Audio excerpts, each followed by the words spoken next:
Sa Barangay Maligaya, kung saan ang tsismis ay mas mabilis pa sa wifi, may isang babaeng kilala sa tawag na Madam Liza, 45 anyos, independent, may papink na motor, at may eyeliner na sharp enough para makasaksak ng ego. Mataray siya, oo, pero may puso, at higit sa lahat, hindi siya nagpapatalo sa kahit sinong tita na may fake LV at fake concern. Si Liza ay may maliit na flower shop sa harap ng barangay hall. Sikat siya hindi lang sa mga fresh niyang bulaklak, kundi sa mga advice niyang masakit pero totoo. Pero ang araw-araw niyang kalaban, ang tita niyang si Tita Belinda, ang reyna ng mga inggit era, chismosa ng taon, at certified, lahat na lang gusto akin. Tita Belinda, may 7 alahas na gold-plated. Laging may sinasabing, ay, ako kasi, kahit hindi naman siya kinakausap. At laging nakaabang kung kailan magkakamali si Liza. Pero isang araw, dumating ang plot twist sa buhay ni Liza. Isang bagong border sa kanto. Tall, may dimples, laging pawisan kasi laging tumutulong sa mga tricycle driver. Pangalan niya, Rico. Crush ko na siya, bulong ni Liza sa sarili, habang kunwaring nagdidilig ng halaman pero tumitingin sa biceps ni Rico. Pero hindi pa man umaabot sa 3 business days, si Tita Belinda, na parang may built-in radar sa mga pogi, ay biglang lumitaw sa bahay ni Rico. May dalang lumpiang Shanghai at agenda. Hi Eho. I brought you merienda. I cook it with love. And canola oil, sabi ni Belinda habang nakapekpek shorts.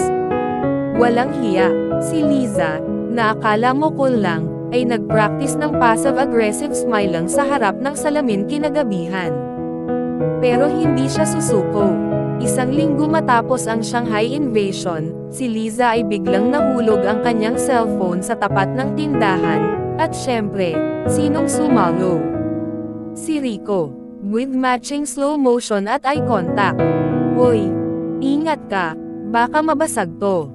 Sayang tong smile mo sa wallpaper.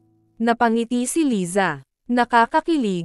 Pero wait lang, may narinig siyang sotset. Sest, si Tita Belinda pala, nakasabit sa gilid ng sari-sari store, naka-shades kahit 6 PM. Ay, may pa-smile. Akala mo dalaga pa. Baka may menopause na yan, no. Dito na nagsimula ang barangay battle. Sa barangay Zumba class, laging nagdadala ng towel si Liza para kay Rico. Pero biglang susulpot si Belinda, may pa-coconut water, freshly opened sa harap ni Rico, parang eksena sa Survivor. Habang si Rico ay laging game at mabait sa dalawa, hindi niya alam na may hidden agenda si Tita Belinda. Gusto niyang gamitin si Rico para makuha ang kontrata ng landscaping ng bagong subdivision. Oo, may ganon siyang level ng kaplastikan. Nalaman ito ni Liza dahil nahulog ang planner ni Belinda, at andoon ang buong evil master plan, may pa-flowchart pa. Nakaipon si Liza ng lakas ng loob. Nagluto siya ng kaldereta, nilagyan ng liver spread, at inimbitahan si Rico sa shop niya. Ikaw lang ang gusto kong paglutuan, sabi niya, sabay subo kay Rico. Nag-blush si kuya. Ang sarap mo pala magluto, Ate Liza. Napakapit si Liza sa mesa.